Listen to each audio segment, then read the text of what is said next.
Maverick News presents The Rick Walker Show.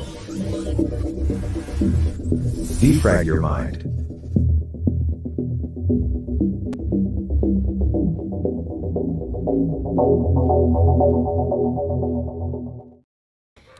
Good evening, everyone. I'm Rick Walker. Welcome back to the Maverick News Channel. Sorry about the late start there. We were just having a little bit of trouble getting our connections to connect and fire up in order to begin this transmission. But we are online now and everything is active.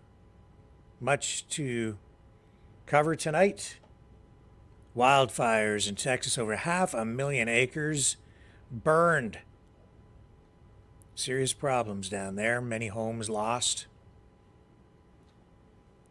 We'll tell you exactly what's going on down there in the Texas Panhandle. Also,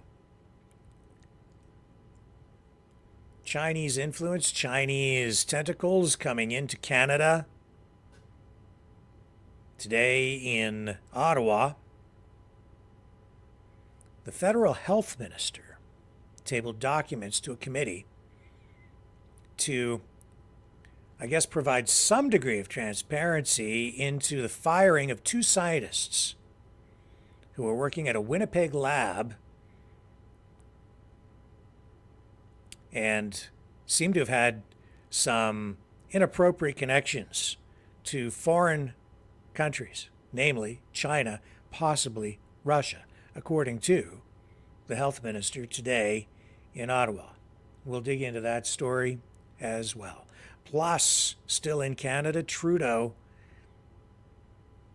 on the hot seat again over that ArriveCan app, that digital tool that the government was trying to use during the pandemic to keep tabs on people. I know that a lot of people don't like that digital ID, and now it looks like it could become a major issue for the Prime Minister heading into what could be an election year. Stay with me. There's more ahead right after this. The information war is raging. Truth without integrity is worth nothing. Maverick News. Because those who have power and those who seek it must be held accountable. The world is watching. Join our family of truth seekers. Donate today and add your voice to the chorus of Maverick Knights. Donate at maverickdonations.com. Truth. Integrity. It's the Maverick way.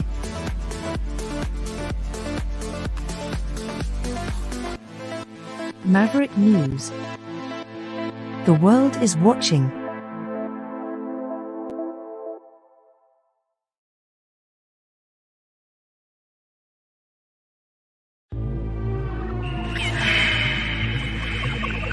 Fighting the Great Reset by leading the Great Resistance.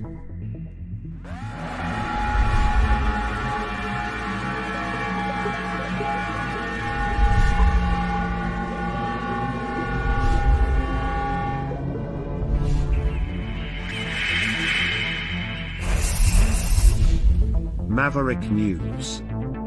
The antivirus programs for your mind.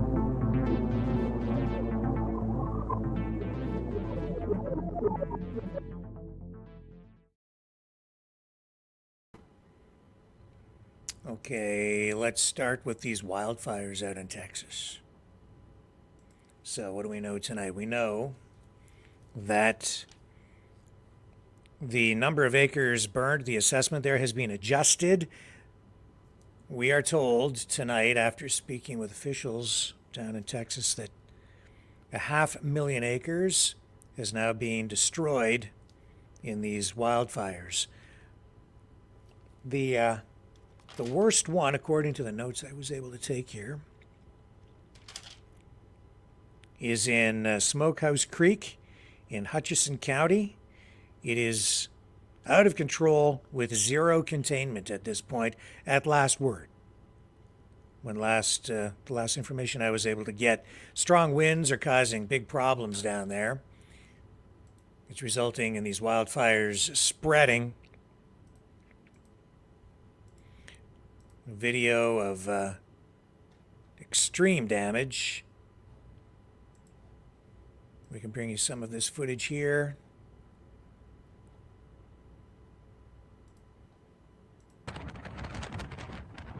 The smoke, unbelievable.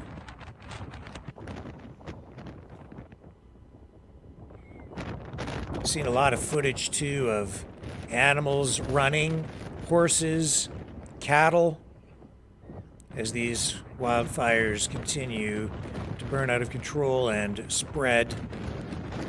Residents, many residents have been evacuated. Many of them not sure exactly where they're going to go tonight as they leave their homes. The governor of Texas has now declared a disaster. Disaster declarations declared in 60 some counties.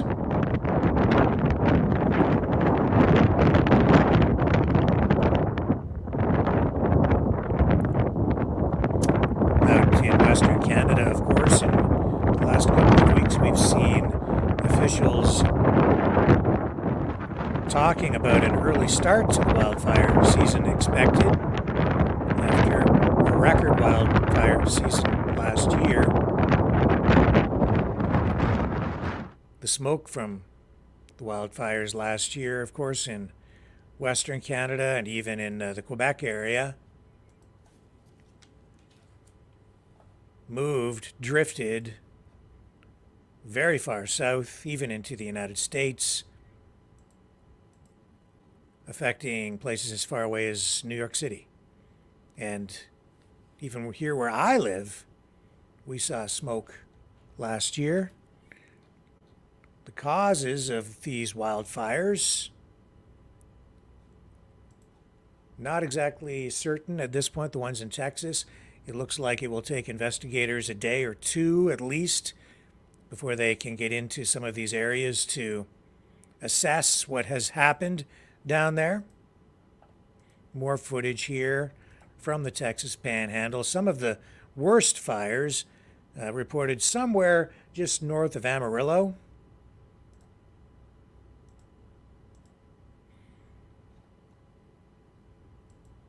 Here's a map from Fox News. As you can see, some of them, it's partially under control, but Smokehouse Creek, 300,000 acres in that one wildfire alone burned, and 0% containment, out of control.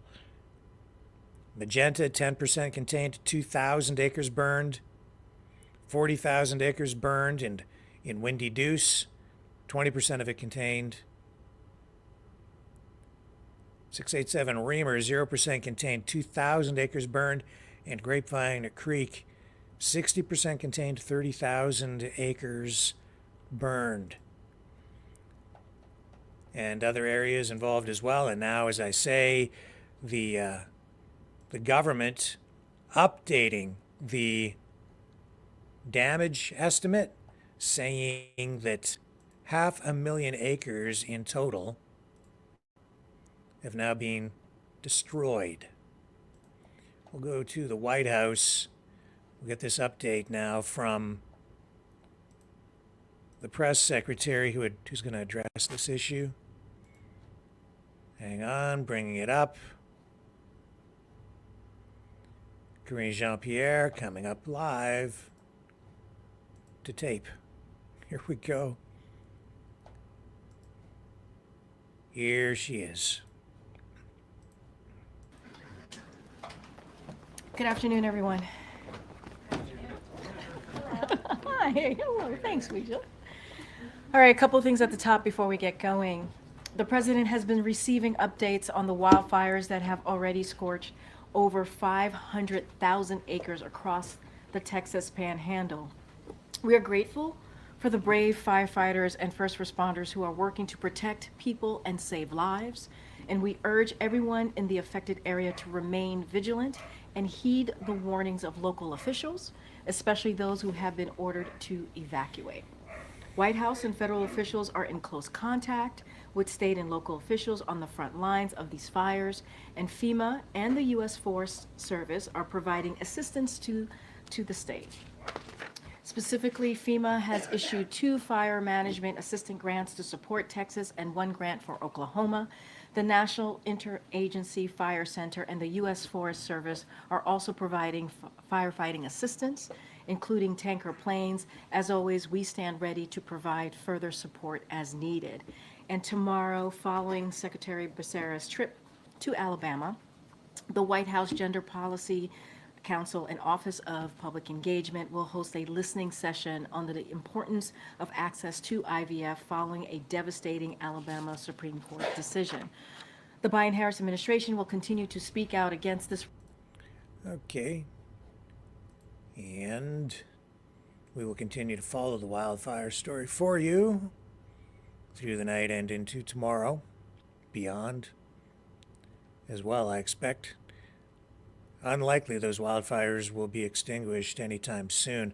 Weather, very strange. I can tell you that yesterday here, for instance, it was like a late spring, early summer day. Beautiful. It has been beautiful where I live here in southern Ontario for the past week. Very, very warm. Gorgeous every day. Clear skies, warm weather. But today it has flipped, and now it's really windy with like a thunderstorm overnight. Not much rain, but thunder. This time of year, that's very unusual. Not to say that it hasn't happened, but it's unusual.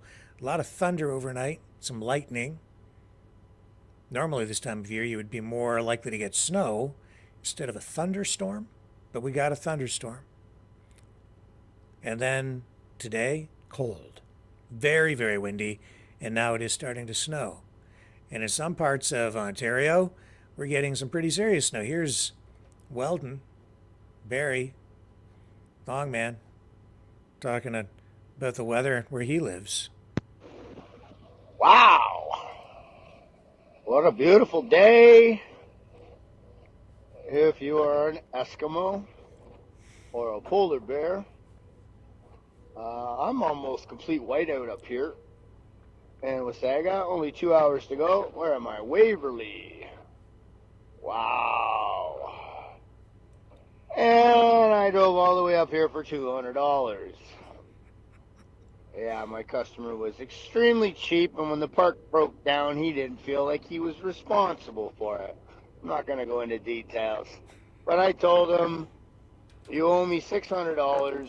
He would only give me $200. And I told him, don't ever call me again. I will never honor your warranty. And,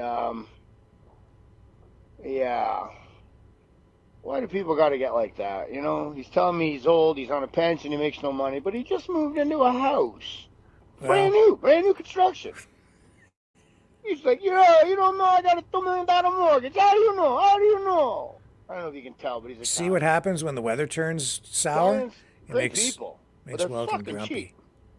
They don't want to spend any money. He told me when he wanted the job done, he said $600. I said, no, $800. And that's what snow will do to you in Canada. Well, then why are you trying to get me to do it for Just next thing you know, it's like everything's there's just $200 to $300 in material alone. bad.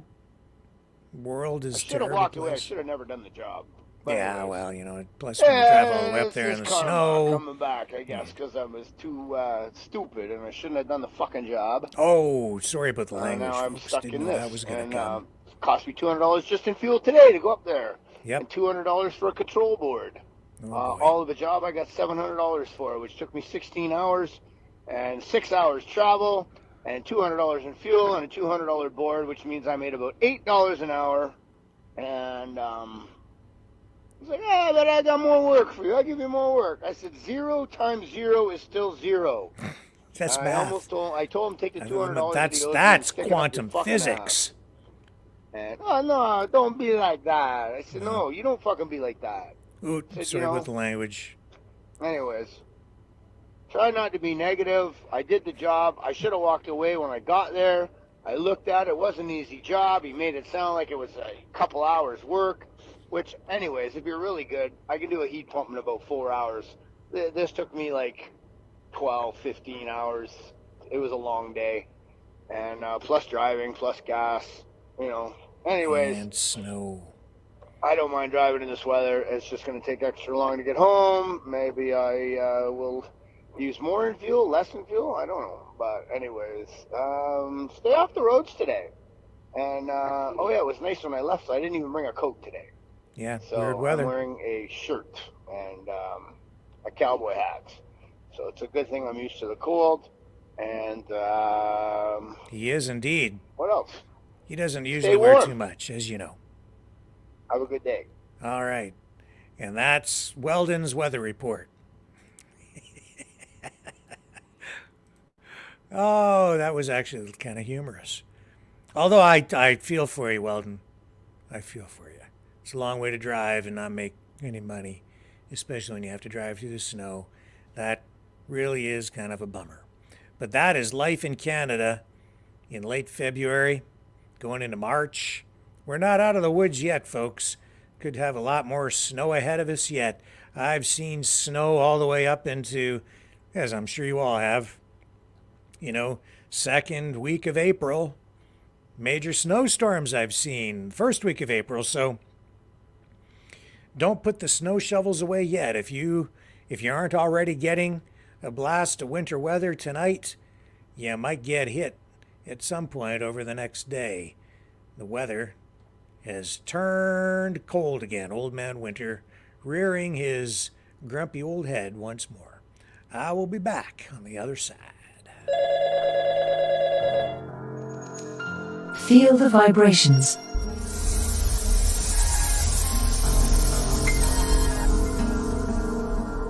Our quest continues.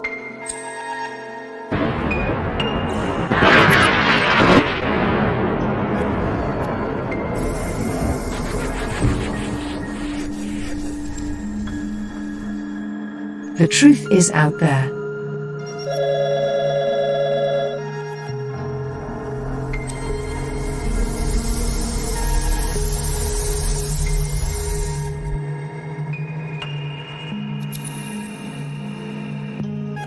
We are Mavericks.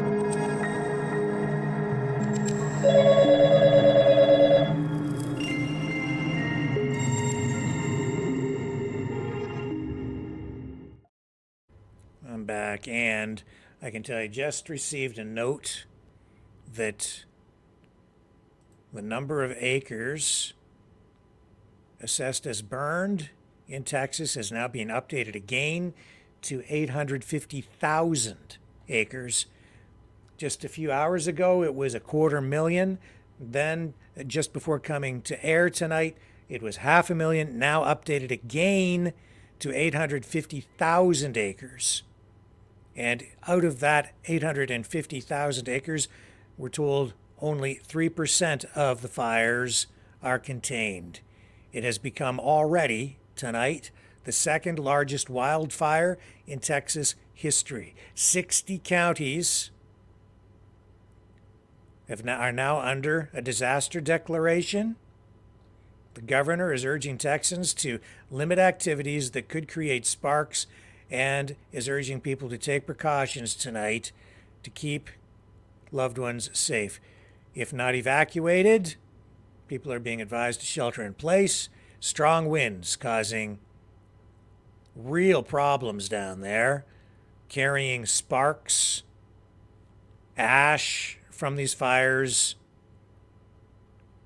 adding oxygen, and assisting Mother Nature in spreading these wildfires during what has been an unseasonably dry spring. The weather down there has also been quite warm. And as I say, up here, we are also experiencing some pretty wild fluctuations in the weather. In fact, depending on what part of the province here in Ontario you were to visit over the last 24 hours, you could find spring, summer, fall, and winter weather all tucked into this one part of Canada known as Ontario. So it has been already a pretty unusual spring season. The Arrive Can app, front and center today in Ottawa, again, controversial. It is becoming a key election issue as we head into a possible election year. Prime Minister Justin Trudeau suffering at the polls, the public opinion polls. Many speculating we could go to the polls, to like the actual polls for people to vote, have an election sometime this year. I'm predicting probably next fall, for this coming fall. Some were saying this spring, but we just saw the NDP, the New Democratic Party in Canada, renew its supply and confidence arrangement with the federal government here. Essentially what that means is the NDP is propping up Trudeau's minority government. And they struck a pharmacare deal, which Jagmeet Singh of the NDP told Trudeau was essential for the NDP's continued support of the federal government. If Trudeau hadn't come through with that pharmacare deal, which we just received details on days ago, it likely would have triggered an early election, because anything the government from that point on would have been done without the support of the NDP, putting the Liberals in a minority situation, meaning the opposition parties could vote in sufficient numbers against it to defeat key legislation, trigger potentially a vote of confidence, and eject Trudeau from office, forcing him to call an election. The system in Canada works just a little bit different than it does down in the United States. We do not have set dates for elections. I can only say that constitutionally, Trudeau has to call an election. He is compelled to by sometime in 2025, but he can go earlier if he thinks public opinion is in his favor. We continue to watch it, but the key issue in the House of Commons today, that Arrive Can app, the costs for that ballooned out of control. Now well over $60 million and counting. The government doesn't know where all the money went. The opposition, Conservatives, making political hay out of that again today. Let's go to Ottawa. Let's go to the House of Commons. Let's listen to this exchange between Conservative Party leader Pierre Poilievre and Prime Minister Justin Trudeau on this key issue.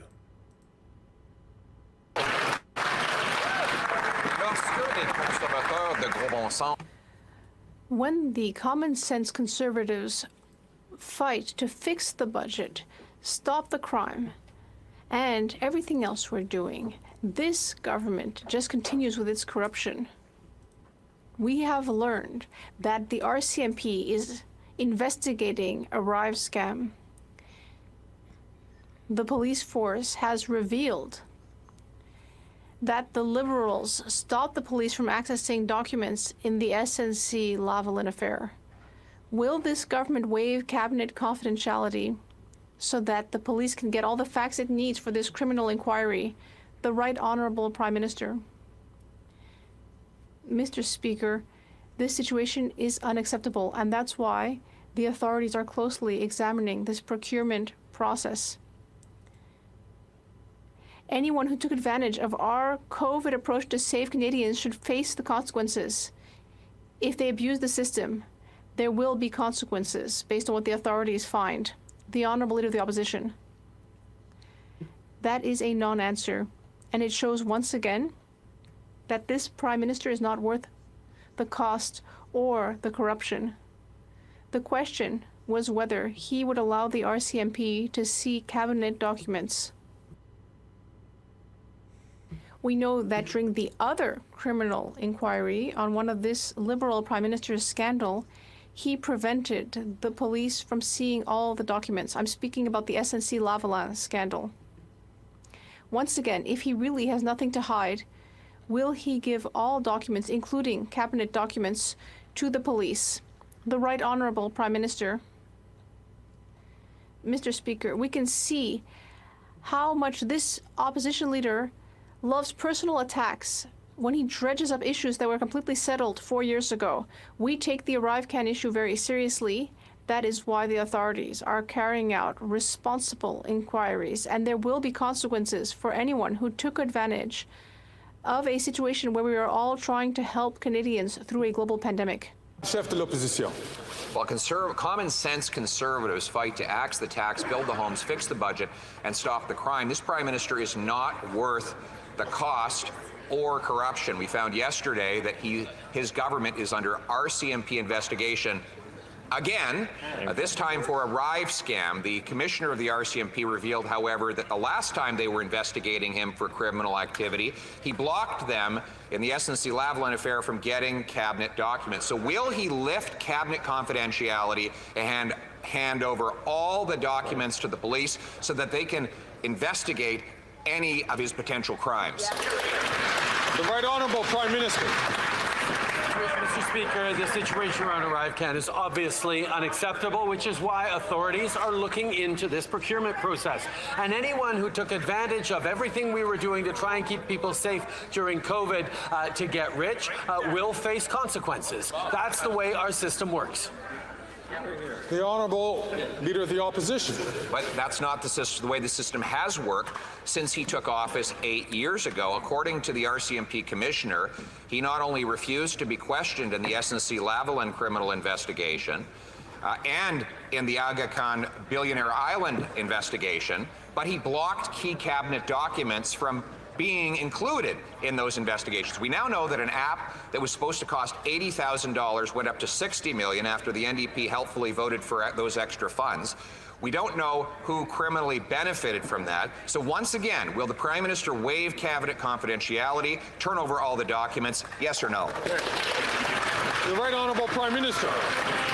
The Leader of the Opposition is digging into the past to try and bring up things that were settled many years ago. But if he really wants to talk about the past, he should talk about the fact that the Conservative leader was at Transport Canada working hand in hand with the minister as the founders of the company involved in ArriveCan were getting millions of dollars in contracts from the department he was working for. Mr. Speaker, we are taking seriously any concerns around procurement. The authorities are looking into it. There will be consequences for anyone who took care of our COVID protection efforts to get themselves rich.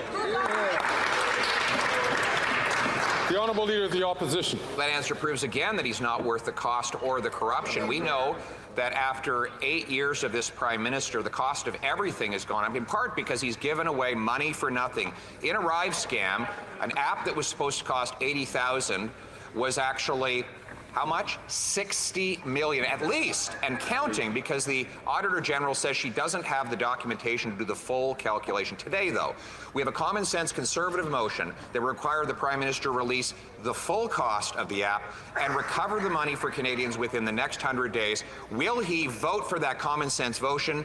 Yes or no? The Right Honourable Prime Minister. Mr. Speaker, we see the Leader of the Opposition choosing to fling mud on a question that I've said is unacceptable. The authorities are looking into it. But he doesn't want to talk about the housing investments that we're making across the country. He doesn't want to talk about the fact that he voted against dental care that seniors are going to be benefiting from as of May. He doesn't want to talk about childcare. He doesn't want to talk about Ukraine. He doesn't want to talk about all the things where Conservatives are out of line with Canadians. We're going to continue focusing on the things that matter to Canadians every single day.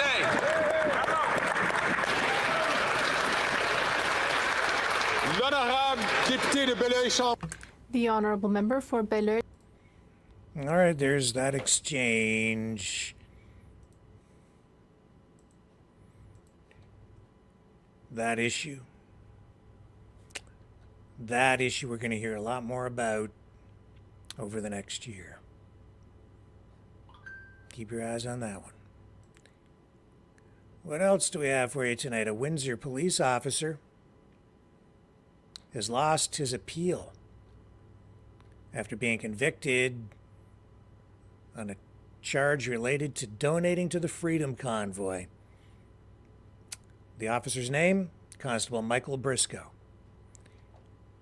He will be forced to go ahead and work an 80-hour week or 2 weeks, I guess, 80 hours total, without pay as a penalty after being convicted of one count of discreditable conduct for donating $50 to the Freedom Convoy back in February of 2022. He appealed this penalty, which was handed down under the Police Services Act back in May of 2023, but there was a one-day hearing held, and it has now been that charge of discreditable conduct has been upheld.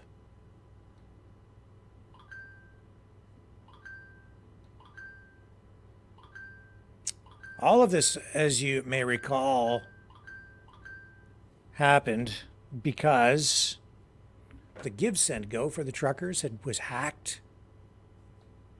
And then that information was distributed in public, and governments were able to get their hands on that information to find out who the donors were, or many of them. That's how the police service and politicians were able to get the information on that officer. You may recall that the guy who says he hacked into it, Aubrey Cottle. Do you remember this guy? Here's a video. Might refresh your memory.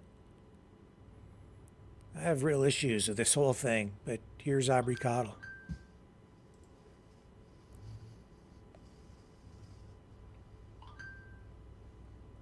Nothing scares me. Nothing. Yes, I doxed the truckers. I did it. It was me. I hacked Give Send Go, baby. And I do it again.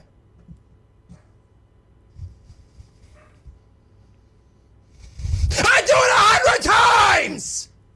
I did it. I did it. Come at me. What are you gonna do? What are you gonna do to me, huh?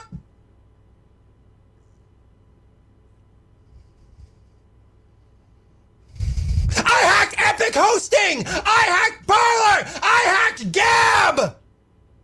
I hacked Truth Social! I hacked Go! Give Send Go! I don't care!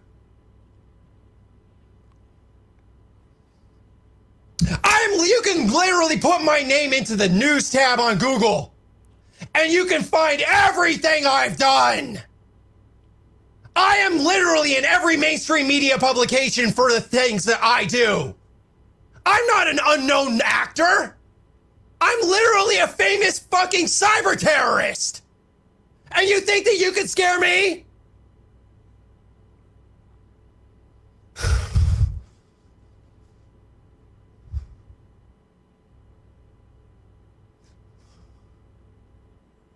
See, they always default to the pedophile accusations. They always default to that because they have nothing else. It's actually some projection. That guy, I want to see his browser history. That guy loves little girls. I've hunted pedophiles. I've outed pedophile rings online. I have gotten pedophiles arrested, buddy. You have no idea who the hell I am. There isn't proof of shit, you fucking lying little cunt. Die! I'm gonna restart this live. Come back. Honeypots, how do they work?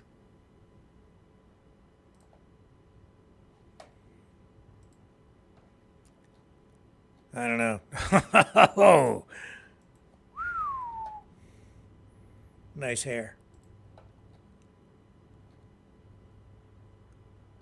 So that guy received death threats. Oh. After making that video, Ivory Cottle, also known online as Kurt Tainer, admitted or says or claims that he was the hacker who was able to get into the Give, Send, Go and then get all the information on the donors to the Freedom Convoy that donated through that platform. I have to wonder about Canadian law and why it is okay for government or even employers to use what amounts to stolen information, stolen financial information, which is supposed to be confidential. Why they're even allowed to use that to proceed with any kind of a legal case against anyone. It seems to me some sort of a change needs to be made in that regard to protect people. It's like illegally obtained evidence. But there the government has it. It makes you wonder what the procedure is. How did this guy, how was he able to do that and not suffer more serious consequences? Why wasn't he tracked down, and why isn't he sitting in jail for hacking into the Give, Send, Go?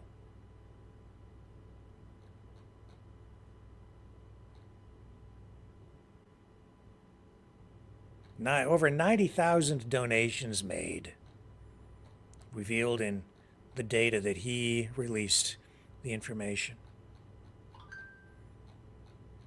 What a strange story. What a strange guy. Very eccentric. Tied directly to Anonymous, a hacker who has done work for government in the past, apparently. So he says, I believe him.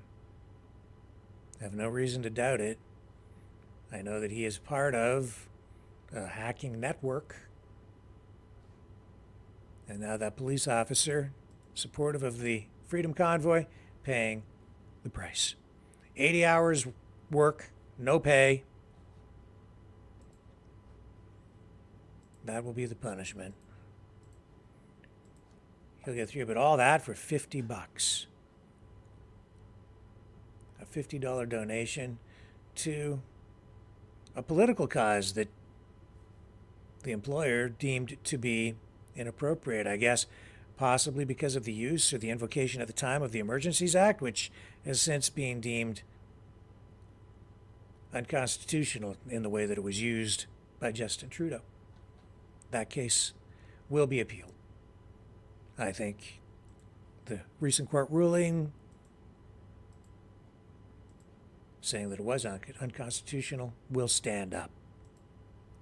I think it will hold. The Supreme Court has decided that Trump is going to have to go ahead and pay that money. He had asked for a delay on having to pay some of that funds, but his appeal on that ruling that he has to pay all that cash in New York goes through, but it looks like the judge isn't going to allow that now. And then he still has this ongoing immunity claim. And the Supreme Court today agreed to decide whether Trump can claim presidential immunity over criminal election interference charges. So this adds a new hurdle to a trial taking place. This court, in a brief order, said that it would hear arguments and issue a ruling on the immunity claim. In the meantime, the case is on hold, and that means that no trial can take place. So this order says that the court will hear the case. It could take months to resolve, the week of April 22nd. So this allows for a ruling by the end of the court's regular term in June. This is faster than is usual when the court hears these kinds of arguments, but not nearly as fast as the prosecutors want.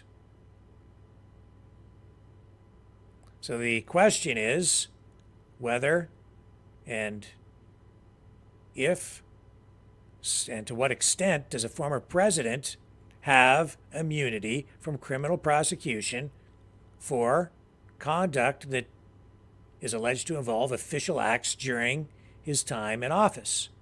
That's what the order says. And if Trump loses, the trial might, or rather, even if he loses, the trial could take place well into the election season, and that raises all kinds of questions about whether it will take place even before Election Day in November. So this is going to be hanging over the entire election process, over Trump. It will definitely have an impact one way or the other, I guess, on the outcome of the election. So his legal problems continue to wind their way through the court system down in the U.S.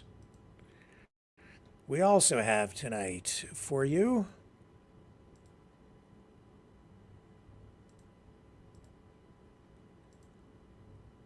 this story about two scientists in Canada. They were fired from a Winnipeg lab. A lot of concerns at that time that maybe Canada's national security was at risk. This, of course, happened back in 2019, and then the information about this became public. Many people then speculating that maybe there was some connection between what was happening with these two scientists that were fired, the security breach there, and bioweapons research possibly being conducted by foreign countries. We'll dig into that story on the other side of this, and we'll go to Ottawa for a response from Canada's health minister regarding this breach of security that has a direct impact on, as I say, bioweapons research.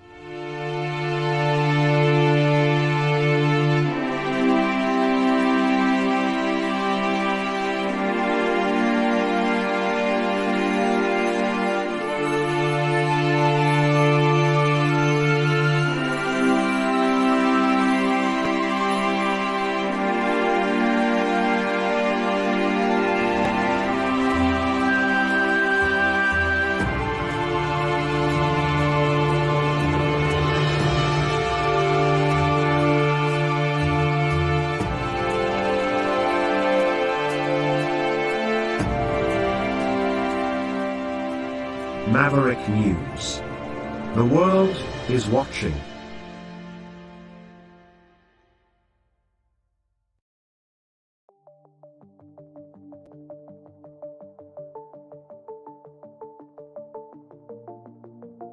Greetings, brave Mavericks. Our quest for truth continues. We go beyond fake news. Together we expose propaganda. Together we pull others out of rabbit holes. We are maverick thinkers. We are all unique individuals, defenders of individual rights and freedoms, credible, trusted, grounded in reality. Maverick News, Maverick News. Defending free speech, free speech. Donate at freedomreporters.com. Do it now. Tomorrow may be too late. Maverick News. The world is watching.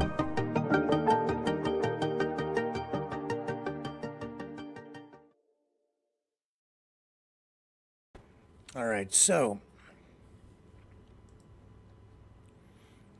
we have documents from the federal government tonight. We also have a news release, a statement from the federal government in Canada. All of this tabled today, released to us regarding this incident back in 2019 involving two scientists from Canada's National Microbiology Lab in Winnipeg. These documents released today confirm that these two scientists, who were fired in 2019, had an extensive relationship with China that they did not properly disclose to Canadian health officials. These documents finally released today after 4 years of requests. The health minister, Mark Holland, tabled these documents in Parliament after a special ad hoc committee was formed to review these documents, determined that efforts to keep the information under seal was meant to avoid embarrassment of the Public Health Agency of Canada rather than protecting national security. So, as a result of that, we actually do now have these documents. And what they show is that these employees had been taking, I guess, sort of like side jobs, outside work. That's what it appears based on the information we have here tonight. The health minister taking the lead on this, on the public relations front, saying that the documents show an unacceptable security situation at the lab. It isn't, he says, that there weren't security protocols in place and policies. It's that they weren't quite being followed properly. The strange thing here is when he's not really willing to come out and exactly say verbally what these employees did wrong or explain why they were fired. The documents do contain information that give us a picture of why they were fired. It's because of the outside work they were doing. He won't come out and say it in words. It's very strange. I am not really sure why he is going to give an explanation here as to why, but I don't think it's going to be adequate. It still leaves me scratching my head. Why won't Mark Holland, the health minister, just come out and just tell us in words why these scientists were fired? We know from the documents that they had some sort of a relationship with China, possibly with Russia. This lab, of course, this microbiology lab, a lot of research done there that, if used improperly, could be used for bioweapons research. So these two scientists, husband and wife, it's their names, Jianguo Qi and her husband, Keating Cheng. They were escorted from the National Microbiology Laboratory in Winnipeg in July of 2019. At the time, public health officials described the dismissal as relating to possible breaches in security protocols. And then they were fired months later in January of 2021. So over a full year later. It took that long to actually fire them.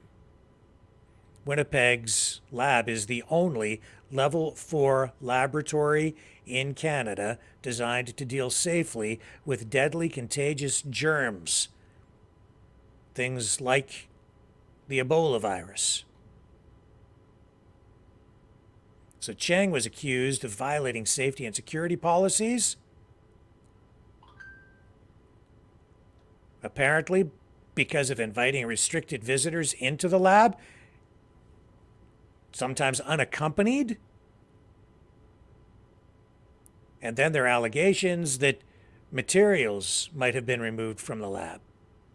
Investigators, in addition to that, found that Chang had received packages of biological samples from China that were mislabeled as kitchen utensils. CSIS, the Canadian Security and Intelligence Service, and the Public Health Agency of Canada, investigators from those two organizations discovered that Key's name appeared on a Chinese patent that potentially contained scientific information that might have actually been produced at the Winnipeg lab, which Key is then accused of sharing with Chinese researchers without approval from Public Health, the Public Health Agency of Canada, excuse me. Now, she was interviewed by CSIS investigators, but said that it had never crossed her mind that the work that was being done, her work that was being done into infectious diseases, might be used for bad purposes.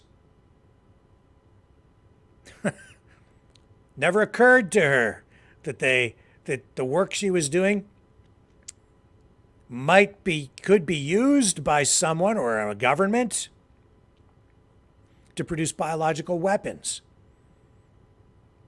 She told the investigators that she believed scientists working in this area were all working to advance science for good. Now, I think that someone as educated as a scientist in this area of expertise has got to know that what they're doing could potentially be used for good or evil. But the investigators with CSIS came to the conclusion that Key's overriding faith in the good intentions of other scientists, they think that it made her vulnerable to being influenced by foreign governments. That's the reason she engaged in the behavior that she engaged in, according to them.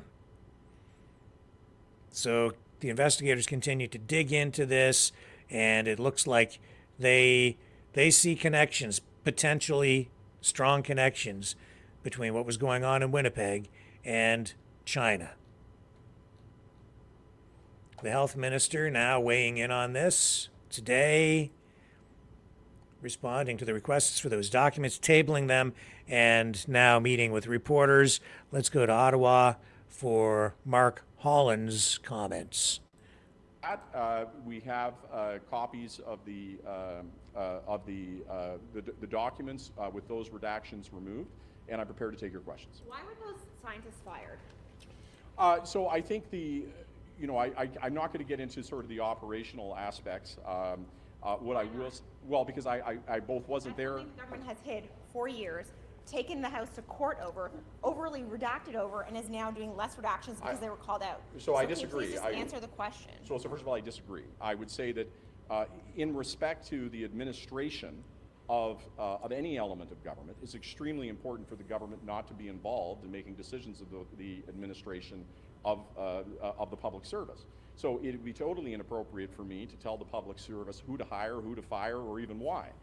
We have an oversight responsibility to ask questions and to provide overall goals and objectives, and that's what was done in this case. So why were they fired then? Why were they fired? So the individuals, the decision was made by the Public Health Agency of Canada that the individuals in question, that their behavior warranted them being fired. What was their behavior?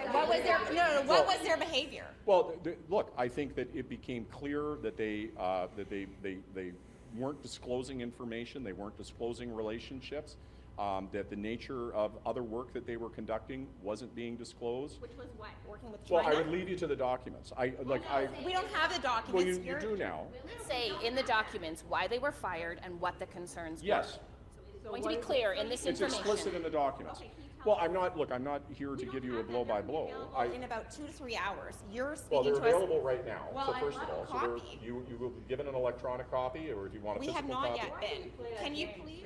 I mean, you know it. We don't have the documents. Just I'm say not, it to us. So first of all, okay, everybody just take a step back. I'll try to take a different approach, and perhaps this will satisfy you. That the decisions that were made, and I have to make this distinction.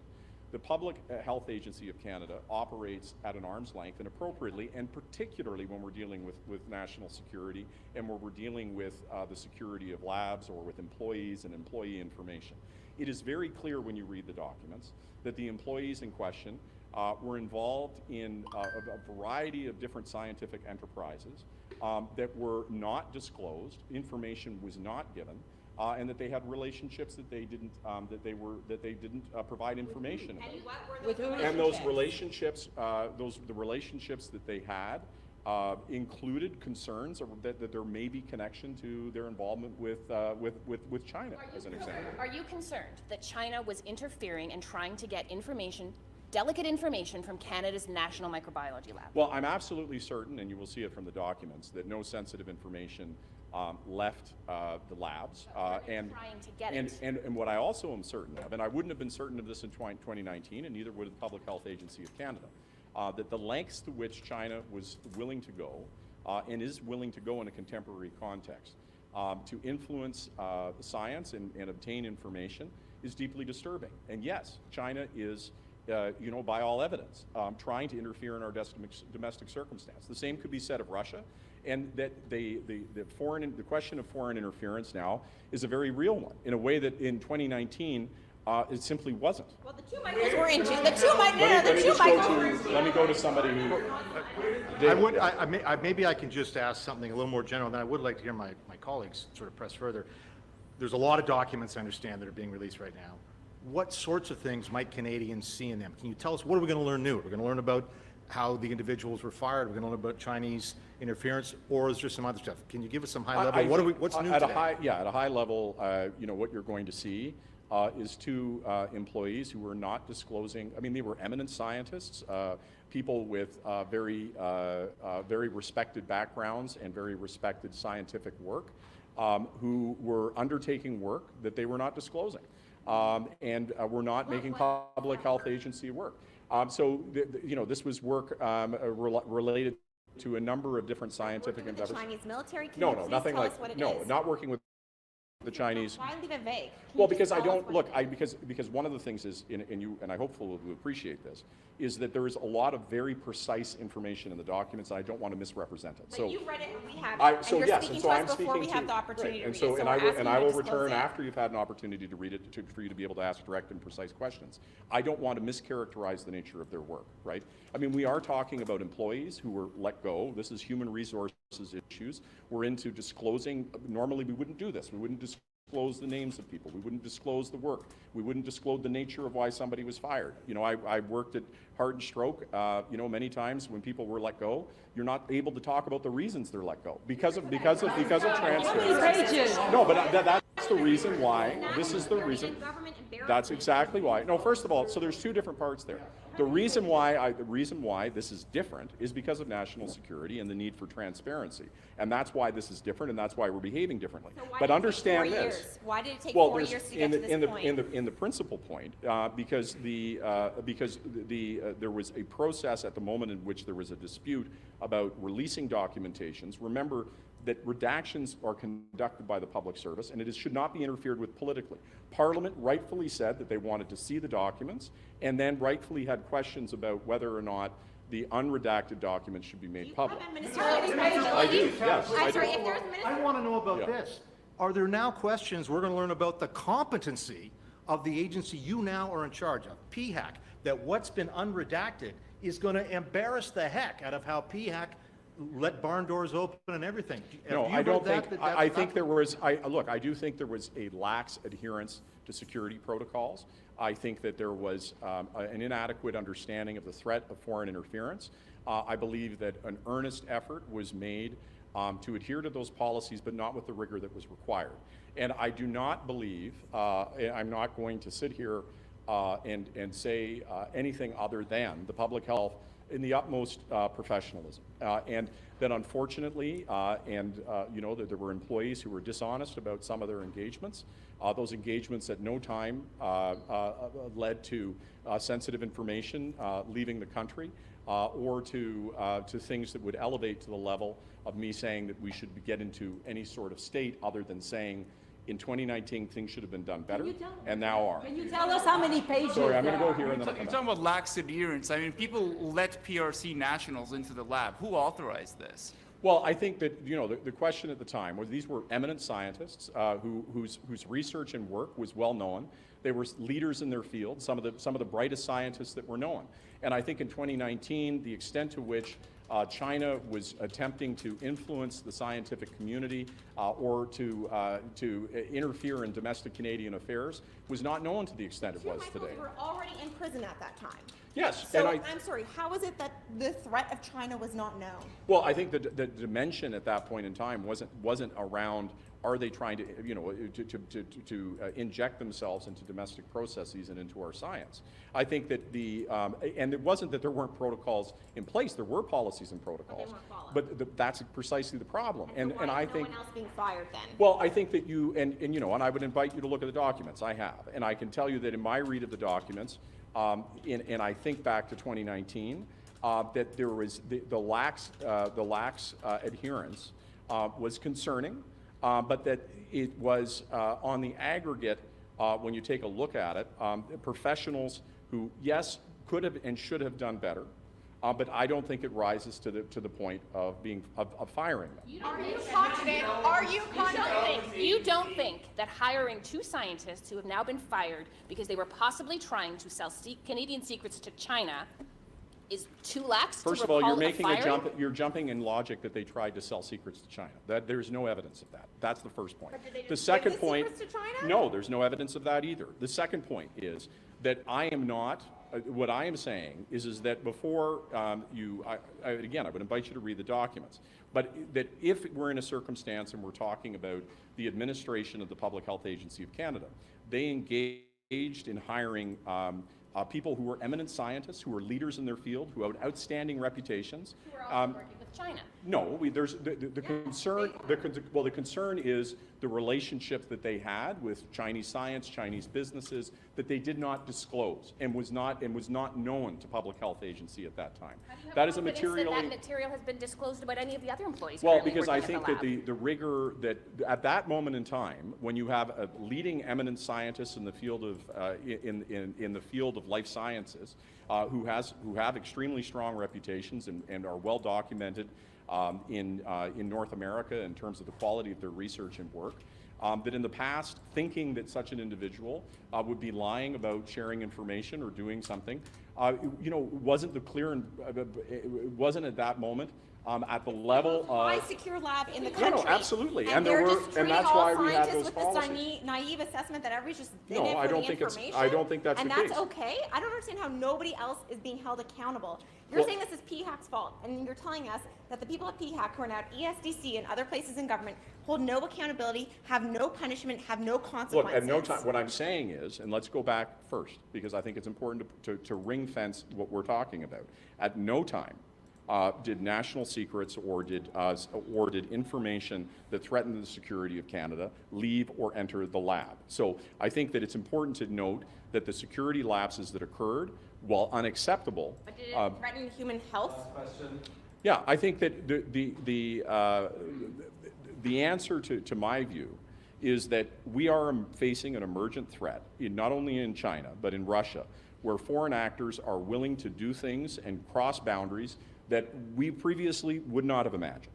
And I think knowing that now versus 2019 certainly changes the dynamic. And I would point out that it was actually me as House Leader who said we need a process to show these documents so that the full story can be understood. Let me take the last question, because I have to vote. I have to vote. They did not disclose some of their enterprises. Can you just qualify what those enterprises were? What kind of work did they not disclose? Well, I'll leave you, let's return to that question after you've read the documents. I don't want to mischaracterize it. There's a lot of information there, and I don't want to be in a position where I mischaracterize. Minister, you know about Okay. Why did you cover this Well, up okay, for I'll 4 take years? this as the last one because Why I did you- don't, there is absolutely. It's 4 years. So first of all. My colleagues reported this 4 years ago. Right. Your government took the House of Commons to court to try and avoid releasing the documents that you've now been dragged kicking and screaming No, to I first of all, Why I is disagree. that? I completely disagree with that assessment. Let's go back and understand that redactions, and then, I'm sorry, then I really do have to vote. Redactions take place by the public service. It was done specifically by the Public Health Agency of Canada. Okay, well that's an interpretation, and you can take a look at that. I would agree with that interpretation. And what happened, once there were questions, is we said, let's try to find a process. It started, if you recall, with an offer for the NSICOP, the Committee of Parliamentarians, to look at it. That Parliament said that wasn't acceptable, and that's fair. Just 1 second. Parliament said it wasn't acceptable. But let me finish. Well, look, you can't know, if you don't know my answer, you just hold on a second, please. So NSICOP said, and Parliament said, that the problem was if they found that there were redactions they didn't think should be there, that they wanted additional transparency, the challenge was that they had no way to get that. And so that's why I suggested the ad hoc process, so that we could have a process where those documents could be released. And unfortunately, that takes time, because when you're dealing with national security and the identity of employees, you don't just do a table drop, So with no all one due in respect. No one in the health minister's office vetted the redactions by PHAC of this highly sensitive, politically injurious What issue I'm for saying you. is, what I'm saying No, is, please answer the question. I am answering. Nobody in the health minister's office had any responsibility. I'm sorry, I am answering the question. I am saying that redactions are not done, nor should they ever be interfered with by me as a minister. That redactions are done at an arm's length by the public service and by agencies. Parliament had a question. We started with NSICOP. That wasn't sufficient for the reasons that I explained. I created an ad hoc committee. That ad hoc committee rightfully did its work and released the documents that we have today. It's a success of that process. The reason it took time is because we're dealing with national security and the identity of employees who were terminated, which is incredibly sensitive information. Because it dealt with national security and out of the interest of transparency, most of those considerations were waived so that we could, in an unprecedented way, share that information. I apologize. So you believe in ministerial responsibility, but not in this case? That's not what it doesn't apply here? That's not what I said. That's a mischaracterization. Well, has your office overseen it? The end.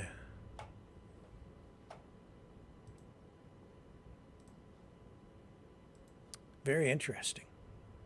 Here's the statement, written statement from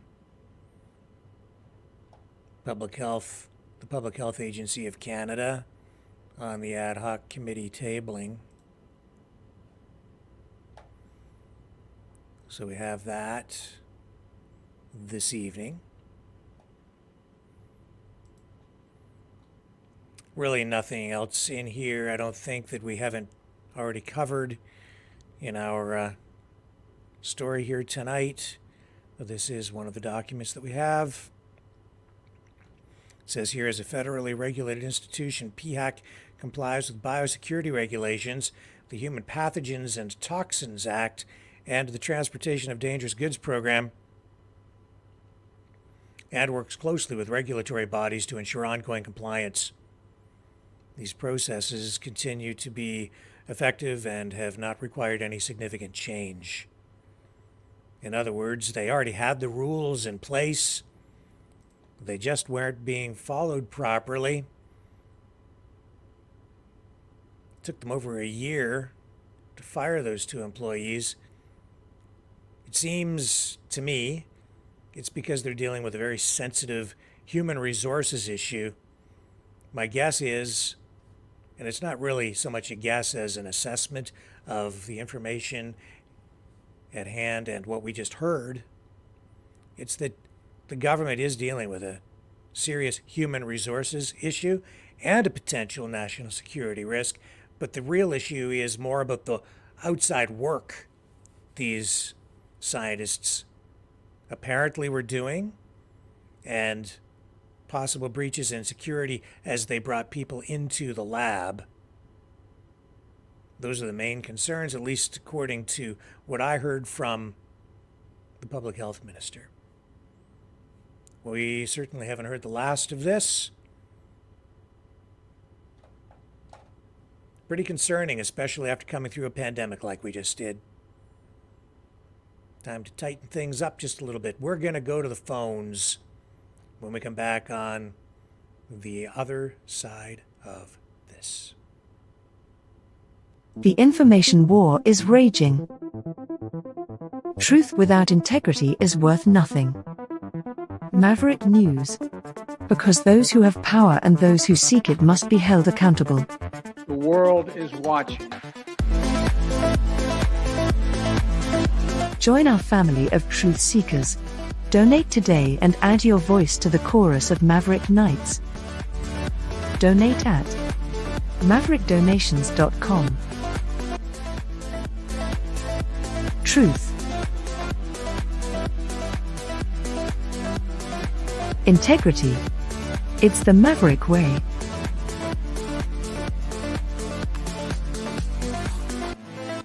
Maverick News. The world is watching.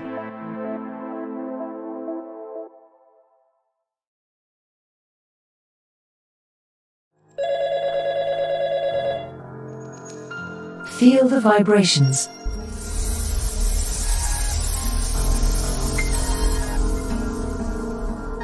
Our quest continues.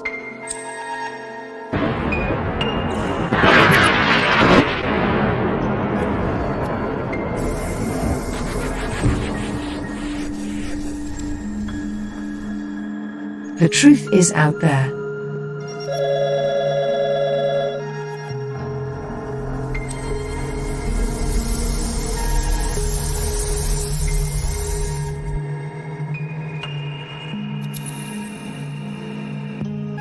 We are Mavericks.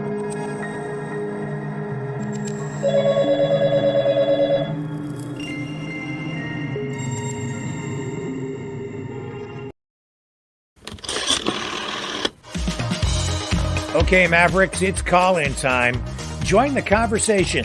Call now at 1-319-527-6770.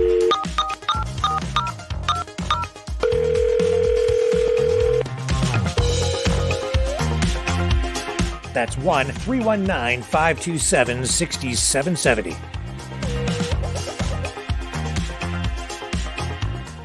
Exercise your right to free speech.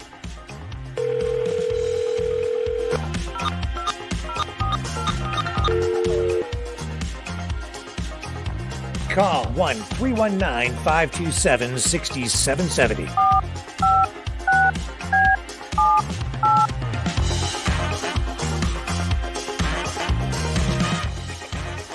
Call now at 1-319-527-6770. Maverick News. Call now. The world is watching and listening to you.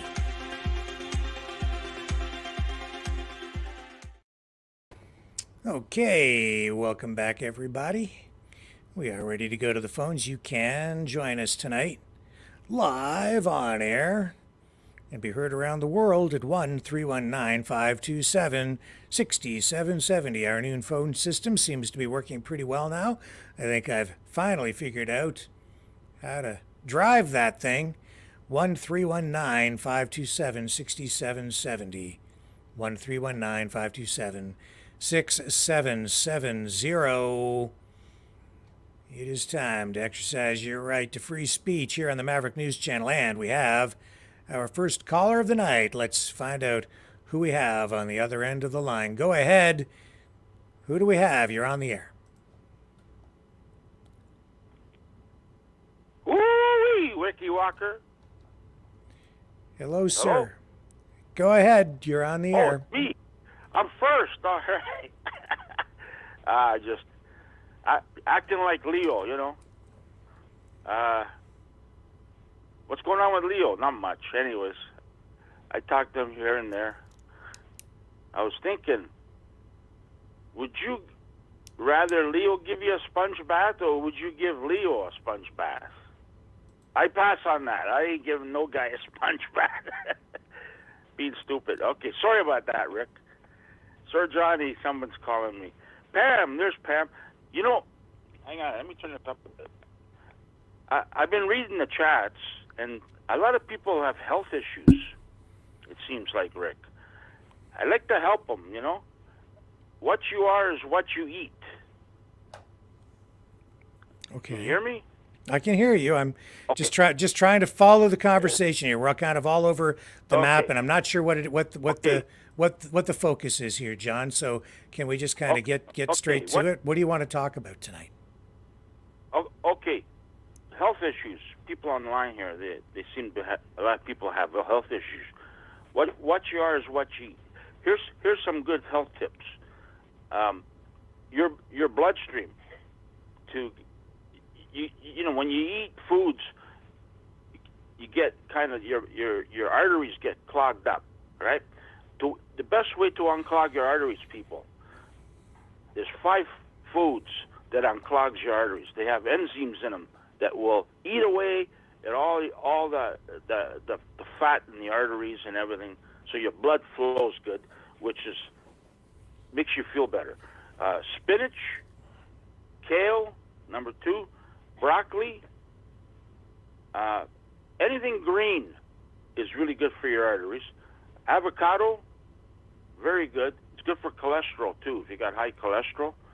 And tomatoes are very good. It's got lipocene in them. Lipocene or lipison, something like that. But it eats away at all the... and the number 1, bell peppers. I like the red ones myself, red peppers. I eat a lot of them. The snowing out, yeah, snowing here. The red pepper, well, the enzymes in them clean all the stuff off your arteries. So that's number 1, is to get those arteries flowing. Number 2, your body is made out of 10 trillion cells. That's your body. Your liver holds around 100,000 trillion bacteria cells. These bacteria cells are bad for your health. It gives you all kinds of health issues, people. And the best way to get rid of them is fast, like 1 day a week. You look at Gaza, Rick. Ramadan's coming up. These people don't eat for like 2 weeks. They're not dying. You don't die from fasting, from not eating, right?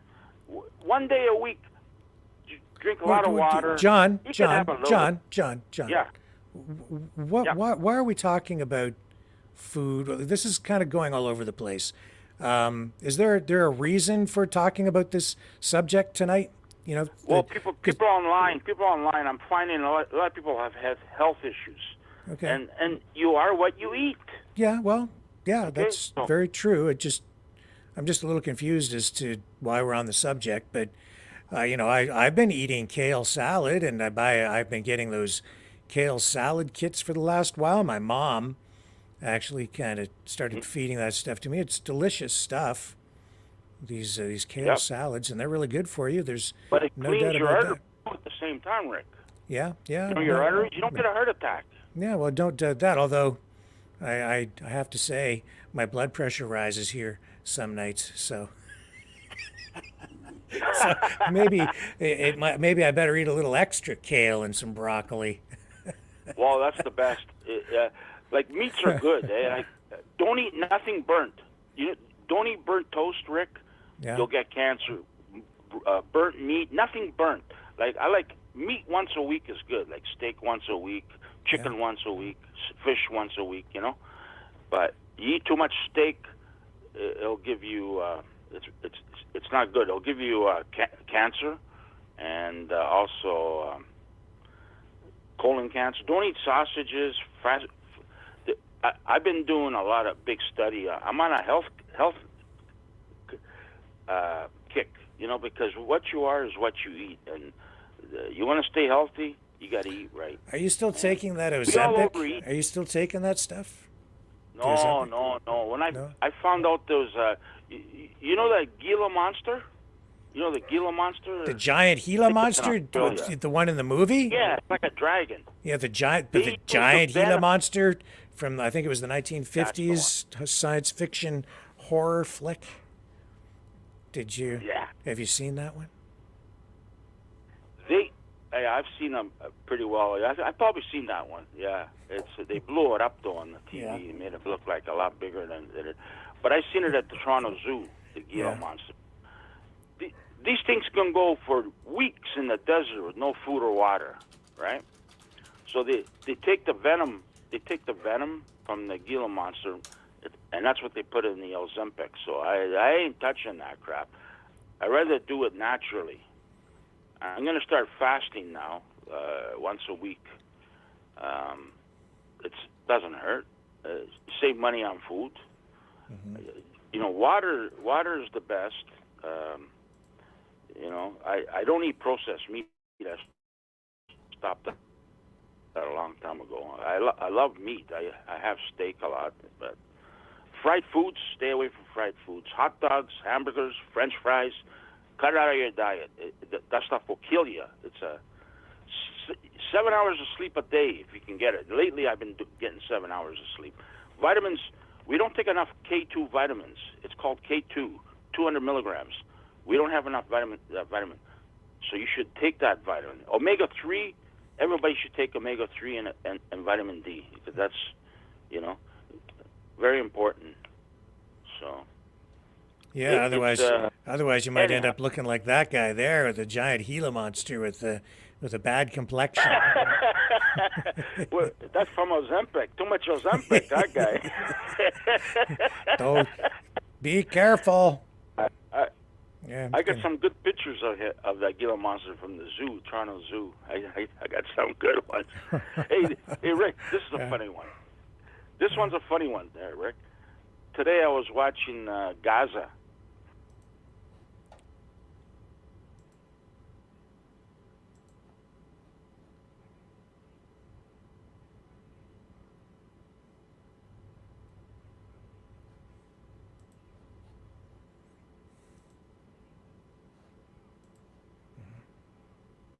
Days.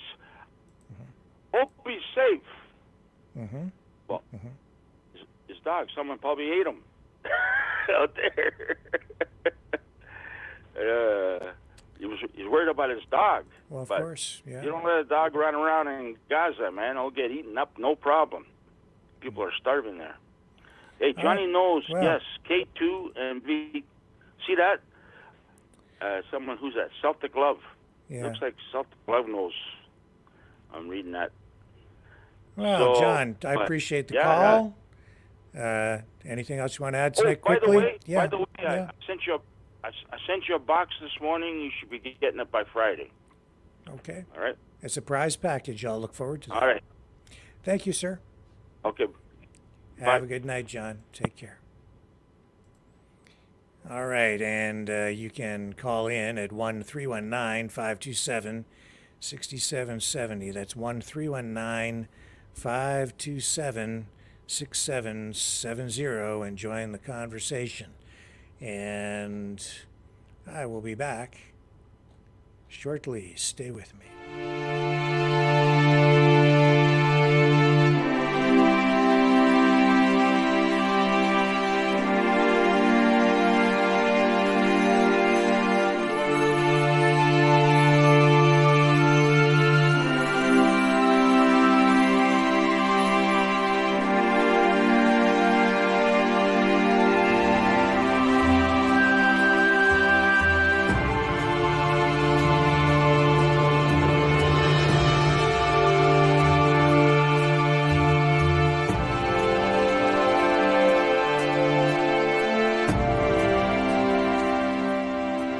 Maverick News.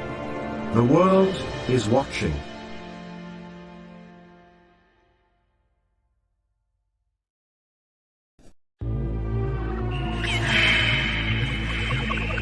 Fighting the Great Reset. By leading the Great Resistance.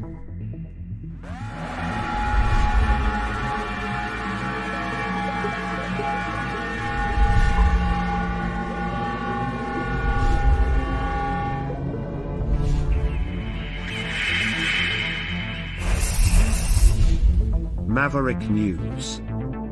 The antivirus programs for your mind.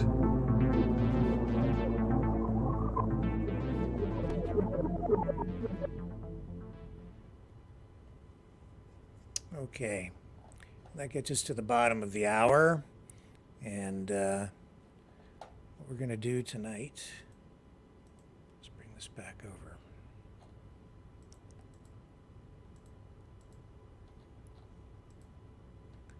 And there we go. Okay, so appreciate that call from John, and that did bring us down to the bottom of the hour, and with that, we're going to wrap it up for tonight, folks. I appreciate you all joining me here. Just cutting it a little bit short tonight because it has been already by midweek a long week, and there's other production for programming I have to complete for tomorrow. So I'm going to sign off early so I can focus on some of that to get that ready for tomorrow night. And I'll be back joining you again live at 6 p.m. Eastern tomorrow on the flip side. Thank you. See you then.